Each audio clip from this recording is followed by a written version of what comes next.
Hello भाई, आप सब देख सकते हैं कि ये वन टैप कैसे पड़ रहे हैं।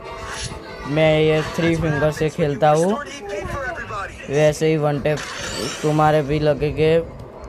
मैं ये सेटिंग तुमको बताऊंगा, फिर तुम ये सेटिंग कर देना, फिर तुम्हारा ऐसा वन टैप पड़ेगा।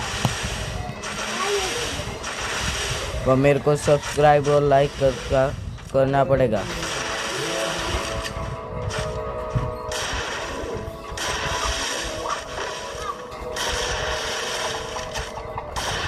ये मूवमेंट भी तुम्हारी ऐसी बढ़ेगी।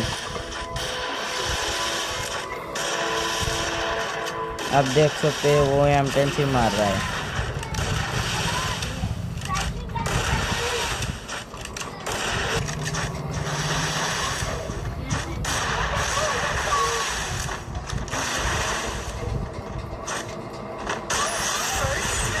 देखा तुमने, ऐसा ही हेडशॉट लगेगा तुम्हारे भाई।